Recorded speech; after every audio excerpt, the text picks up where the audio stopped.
Hello everyone and welcome to another Halloween season review. Who is ready to race with LACORSA Grand Prix game?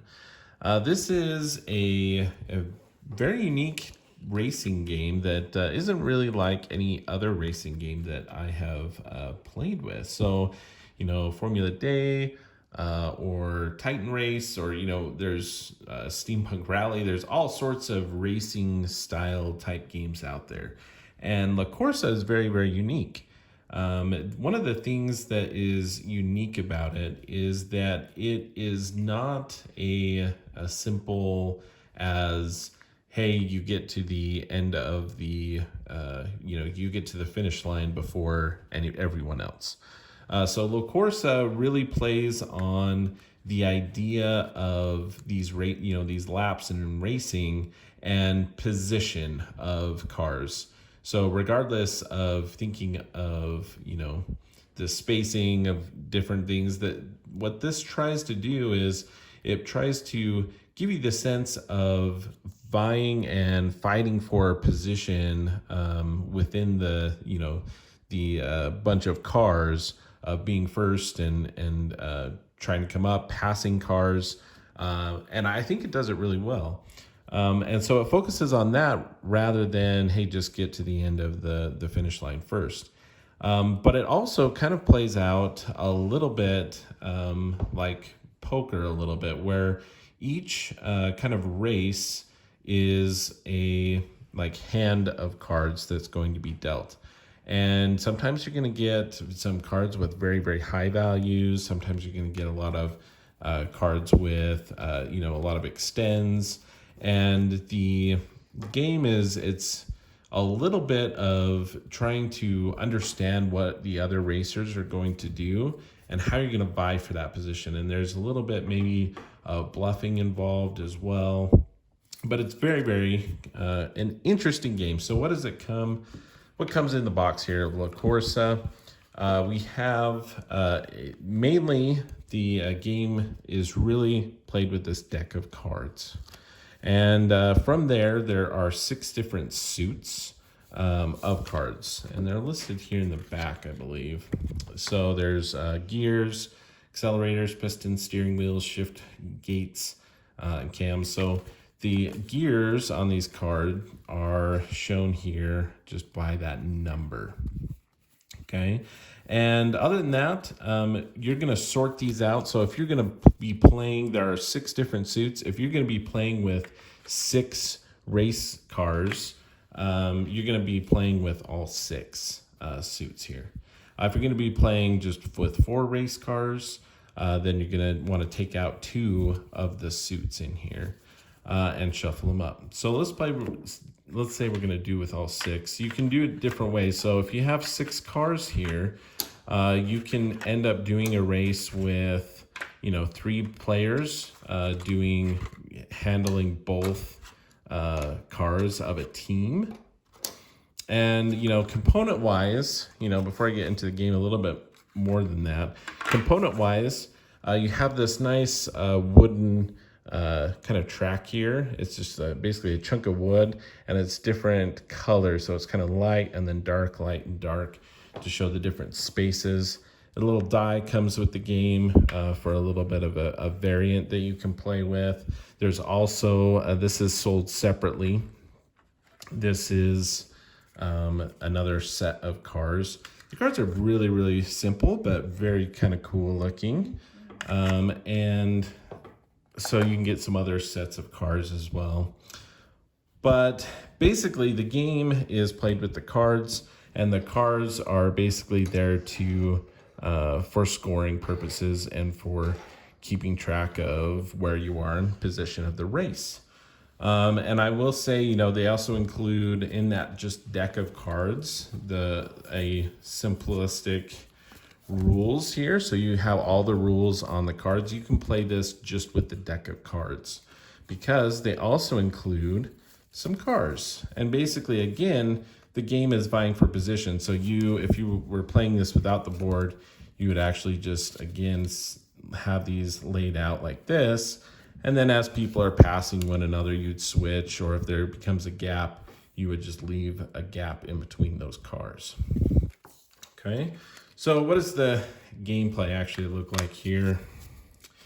I'll show you here. There's also this included championship table. Basically, if you are going to be doing multiple hands and races, so it's suggested, hey, let's go ahead and have this event. We can have this, first 2 rounds, third round, etc. So there's different ways, it can be meant to play back to back because the hands can be played very, very quickly. And so then you'd get a certain number of points depending on what position you end up in, right? So if I'm looking at this is the point scoring for first, second, third, fourth, etc. Okay. So with that being said, everyone's going to be dealt. You're going to have again, a suit per race car in here. Then you're going to deal out 13 cards to each player. So 1, 2, 3, 4, 5, 6, 7, 8, 9, 10, 11, 12, 13. Deal those out, and then it's looking at your hand. The very first thing you're going to do, I have the car set up already, but the first thing you would do is vie for pole position. So depending on my cards here and depending on what it looks like, I may want to be in first and try to maintain that. Or, if I have a lot of other certain cards, if I'm having some lower cards, maybe I can take some advantage of some extend cards. But it's basically, how do you manage the hand that you were dealt? And when and how do you play those? So I actually don't think I got a red line. So the decks go from 1 to 12, 12 being the highest card in each suit. 1, 2, and 3 cards are extend cards, which allow you to move a space if there's a space in front of you. That allows you, if you're in the lead, to move further into the lead. Or if you have a gap in front of you, it allows you to extend and move up into that space. There are some restrictions, so let me actually see if we can find some of the other cards here. So there we go, there's a red line card. So a red line card gives you +2. So if I choose that for my card, everyone's going to look through their hand. When everyone's ready, they're going to put it face down. And then I'm going to flip over. If it's a red line, I'm going to flip over the other card. And I'm going to have it with it. And so it's not a 9 now. It's actually an 11 because I played it with my red line. So that's worth 11. So that's what the red lines do. There's 1 per suit there as well. And there's some more extends. The 1 and 2, you can extend if you're in the lead or if you're behind. There also, the 3 is a drafting extend card, and that's unique because the leader cannot play this to move forward. So the green card here would not be able to play this card to move forward. He could discard it, he wouldn't move. The drafting, this is the playoff of, drafting behind another car. And so if you are behind the leader, though, in any of these positions, you would be able to play that to move up into an empty space. But basically, the game starts from whoever's in the back of the pack here, and they're going to choose a card from theirs, and the red car is going to choose a car to defend position. And so the white card is going to go, and they're going to play and say, oh, we did a 4. Well, the red did a 5. So whoever is highest is the winner. So if the defender successfully defended them off, that's going to end white's turn. Let's say it was the other round and white did a 5 and red did a 4. Well, the 5 beats the 4. So the white card is going to swap places with that. And the white card can do that again. You can pass twice a turn, or you are unsuccessful, that's going to end your turn. Or if this green car, when it was their turn, played an extend, they would just simply extend.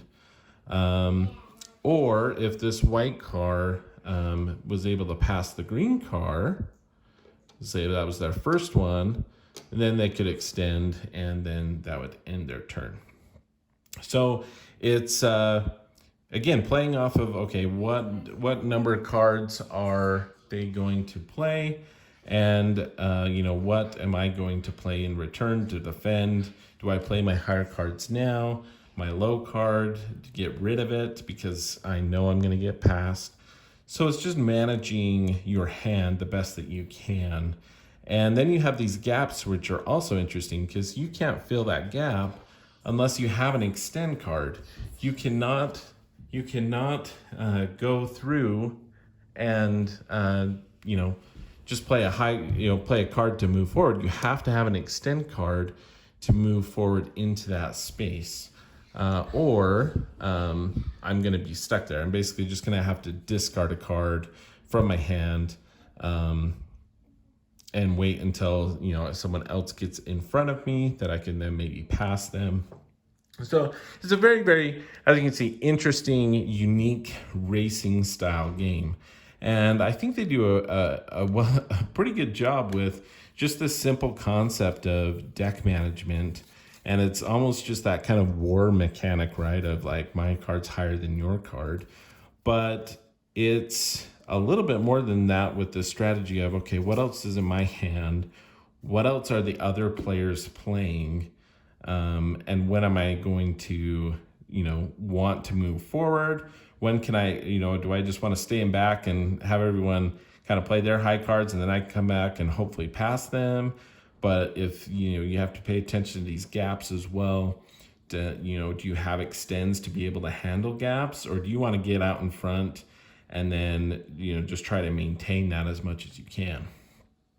And then again, at the end of the game, you're just going to give points according to, the score, what position you're in. And you can simply do that. You can just do it once, and whoever, you won that race wins. You can do teams, so you can have multiple racers out, right? So, if you have two players, you can have each person play two cars. You can race as a team. And of course, you'll get points for both of those cars and how they finish. But you can kind of utilize that of, have some strategy of, okay, I want this person is going to kind of help the other car get ahead and then use their extends. And then I'm going to use the other cards to kind of protect the lead of the other one.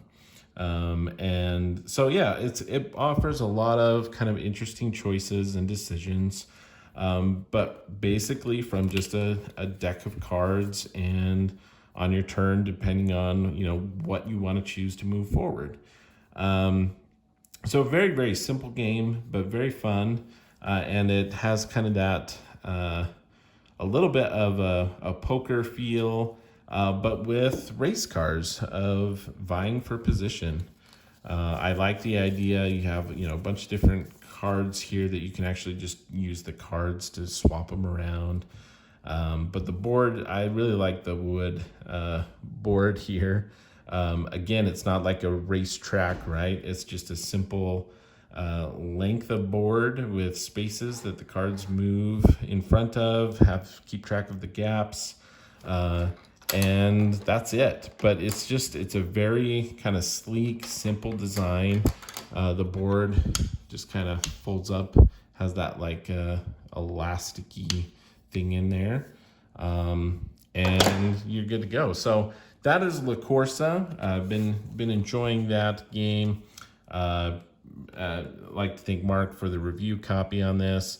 And if this looks like something that you would enjoy, looking for a card game that kind of plays into racing a little bit, it's a very simple back and forth card game that captures kind of that how do I and when do I go for position and fighting for position within the race.